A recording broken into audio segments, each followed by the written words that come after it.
Picture this: waterfalls, lush green forests, friendly people, and the best of all, no city noises. This is a place called Sana, which is 2 to 3 hours away from Rio. This place is perfect for nature lovers. Whether you want to camp or to sleep in an actual bed in a bed and breakfast, this might be just the right place for you. Hi, my name is Anna, and here on this channel we speak about everything related to food, culture, architecture, and much more in Brazil. Come with me as we explore this beautiful country together. Arraial do Sana, or Sana in short, is a small district of a city called Macaé. However, it's closer to another town called Casimiro de Abreu. We'll talk about transportations, accommodations, and food later, because I just want to dive into what's really important in Sana right now, the nature. There are quite a few waterfalls around Sana, 5 of them being on the same site, which is a farm state called Sítio Bambu, located 15 minutes away from the town center. You need to pay around 15 reais to enter and another 20 reais to park your car if you're by car. But once you're there, you put your wristband and you can freely walk around. This is a private state and they charge that because they have a very nice infrastructure of people guiding you around, people helping, and some first aid support if needed as well. All of the trails around the property are very well signed, so you probably won't get lost when you are visiting the waterfalls and the forests around there. You can bring your pet, you can bring some snacks, just make sure to take all of your garbage with you when you're leaving. Have a picnic near the rivers or the forest and enjoy just chilling around there. Bear in mind that you're not allowed to do drugs or drink alcohol when you're in the property because that can impair your reflexes and you might suffer a fatal accident. Some of the rivers over there can have pretty strong currents, so please watch out for that.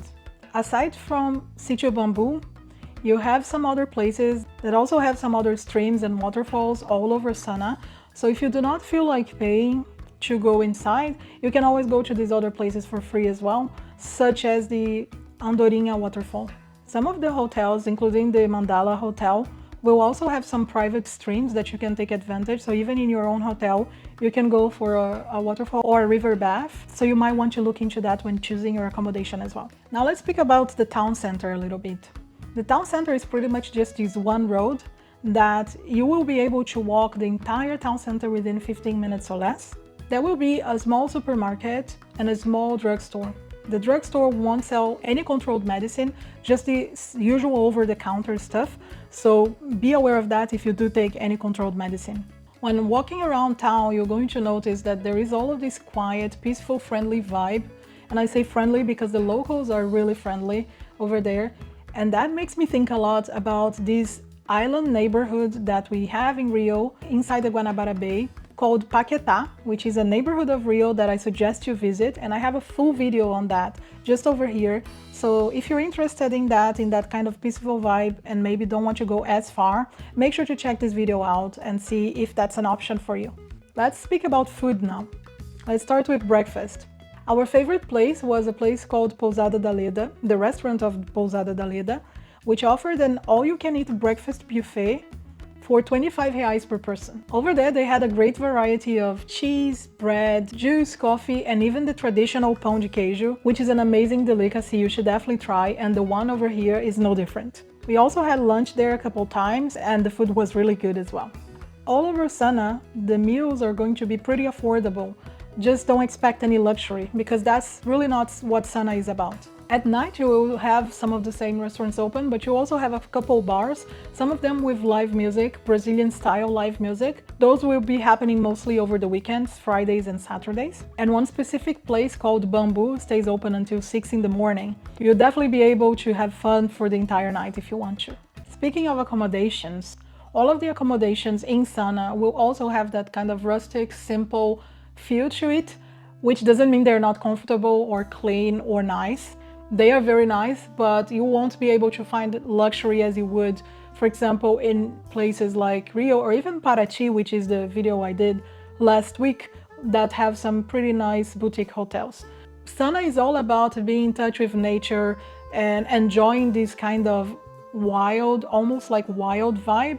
So there isn't anything luxurious you can really find there. It's really more about the being in contact with the nature type of experience. If you're not by car, I suggest you choose one that is around the town center, just for you to be able to move around more freely by walking. But if you are with a car, you can choose whichever one, even if it is slightly farther from the town center. Now let's talk about transportation. I left this for last because this is probably the reason why Sana remains kind of a hidden gem, that only very local people really know about it. Is even not widely known about other people in Brazil, right? Other Brazilians. So to get to Sana, you can even drive there. It's around a 2.5 hour drive from Rio. The roads are pretty well maintained and it's very easy to follow the signs until Sana, so you won't have a problem with that. Bear in mind that if you want to visit some of the waterfalls that are slightly farther away from the town center, you might need a car that doesn't get stuck in mud. I don't remember what it's called in English. In Portuguese we call it 4x4, but those big cars won't get stuck in mud, so you probably need one of those if you plan to go outside of the town center.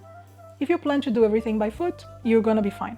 Now, if you're going by bus, then you will need to get a bus to Casimiro de Abreu, which is the neighboring town to Sana. Then from there, you need to get another bus until the portal, the main gate, which has a bridge to enter the town center.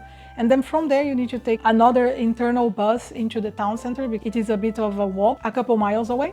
Or you can get an Uber from Casimiro de Abreu all the way to Sana. Bear in mind that when we went there, the Uber tried to scam us, so you might actually prefer to just cut the headache off and just go by car if you decide to go to Sana. One thing I forgot to mention about accommodation is that there are camping sites all over, some of them very near to rivers as well. So if you're up for that, you might take your camping gear and just enjoy a few days in Sana.